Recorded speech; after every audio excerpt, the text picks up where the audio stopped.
Hi friends, ఎలా ఉన్నారు? ఈరోజు వీడియో ఏమిటి అంటే చూస్తున్నారు కదా, ఇది నూలుకోలు దుంపలతో కర్రీ చేసుకున్నాను అనమాట. అది గ్రేవీ కర్రీ, టేస్టీగా.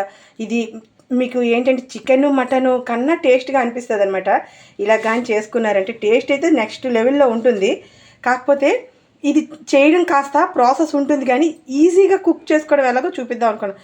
దానికోసం అయితే ముందుగా ప్రాసెస్లోకి వెళ్ళిపోదాం. ఇంకా చూస్తున్నారు కదా, ఇది నూలుకోలు దుంపలు అంటారనమాట. వీటిని క్యాబేజ్ సంబంధించిందనమాట.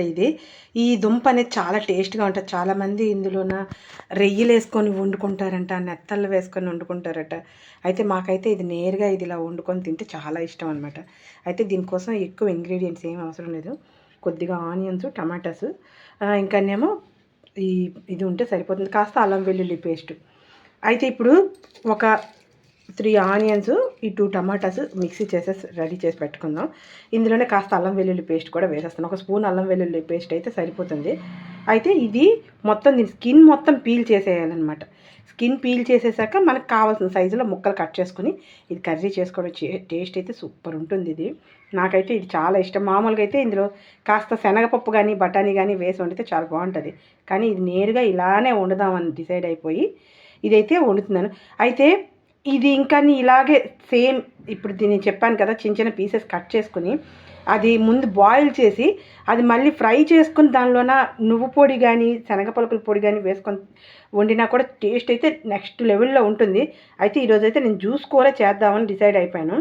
సో అందుకని చెప్పి ఇది రోటీలోకైనా, నాన్లోకైనా, లేకపోతే దోశ, లేకపోతే రైస్తో అయినా చాలా టేస్ట్ అయితే ఉంటుంది. కానీ రైస్తో అయితే కనుక ఇది పెరుగుతో కాంబినేషన్తో సూపర్ టేస్ట్ ఉంటుంది. ముందైతే ఇది స్కిన్ పీల్ చేసేద్దాం, ఇది మిక్సీ చేసేద్దాం, రెడీ చేసేద్దాం.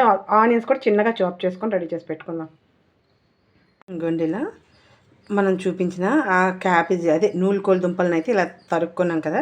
అయితే ఆనియన్స్ కూడా ఇలా తరుక్కొని రెడీ చేసి పెట్టుకున్నాను.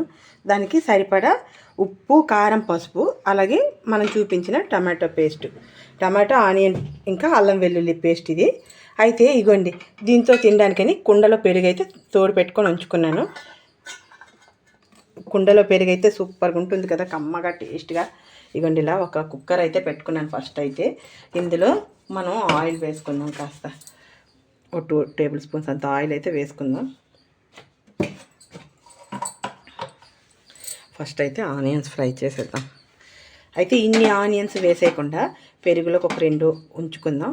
ఇగోండి ఇలా కొంచెం ఉంచుకొని మిగిలినవన్నీ వేసేద్దాం.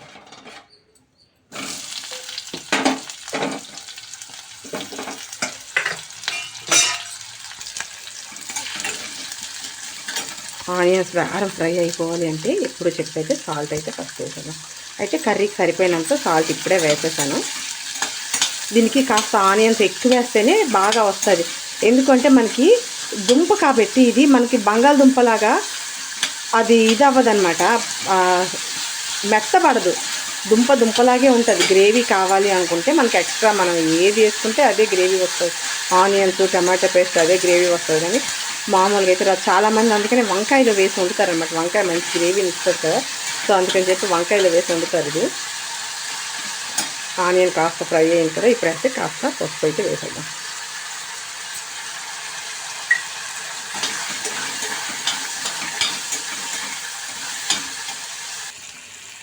ఇప్పుడు ఇంకా రెడ్ చిల్లీ పౌడరు, అలాగే ఈ పేస్ట్ కూడా మనం ఆనియన్, టమాటో, అల్లం వెల్లుల్లి పేస్ట్ చేయించుకున్నాం కదా, ఇదంతా ఇది కూడా వేసేసి మొత్తం ఆయిల్ తేలేంత వరకు ఫ్రై చేసుకోవాలన్నమాట. ఇంకా గ్రేవీ ఆయిల్ సపరేట్ అయిపోయింది. లో ఫ్లేమ్లో పెట్టి అలా ఫ్రై చేయడమే.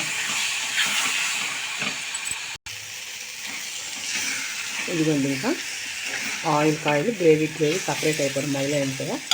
ఇప్పుడు ఇంకా మనమైతే ఈ దుంప మొత్తాన్ని ఇంకా వేసేద్దాం.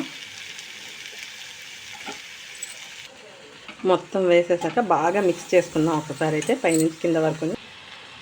ఇంకా మొత్తం బాగా మిక్స్ చేసుకున్నాం కదా. చేసుకున్నాక ఇప్పుడు ఇందులో కాస్త వాటర్ అయితే వేసుకొని కుక్కర్ మూత పెట్టుకోవాలి. అయితే ఇగోండి, ఈ మిక్సీ జార్లోనే కాస్త వాటర్ వేసాను, మరి కొంచెం వాటర్ పడుతుంది ఇందులో. ఇంకా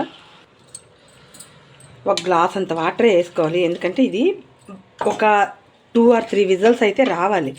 విజిల్స్ వస్తేనే ఇది బాగా కుక్ అవుతుంది అనమాట. లేకపోతే లోపలంతా పచ్చి పచ్చిగా ఉండిపోయిందంటే మనకి తినడానికి అస్సలు టేస్ట్ అనిపించదు అనమాట. సో అందుకని చెప్పి ఇది బాగా ఎంత బాగా మనకి ఎన్ని విజిల్స్ మీరు అంటే రైస్కి ఎన్ని విజిల్స్ ఇస్తారో అన్ని విజిల్స్ మాత్రం దీనికి ఇవ్వాలి. ఇచ్చినట్టయితే సరిపోతుంది. ఇవ్వండి, ఇంకా మూత పెట్టేద్దాం కుక్కర్ అయితే. ఇంకా కుక్కర్ ప్రెజర్ మొత్తం పోయింది. మూత తీసి చూద్దాం. చూస్తున్నారు కదా ఎంత బాగా కనబడుతుందో కర్రీ అయితే. ఇప్పుడు ఇంకా ఒక్కసారి బాగా కలుపుకొని మనకి ఇంకా దగ్గరగా కావాలి అనుకుంటే దగ్గరగా చేసుకోవచ్చు. లేదు ఇలానే రోటీతో అయినా లేకపోతే దోసతో అయినా దేంతో అయినా కావాలి అనుకుంటే ఇలానే ఉంచేసుకోవచ్చు.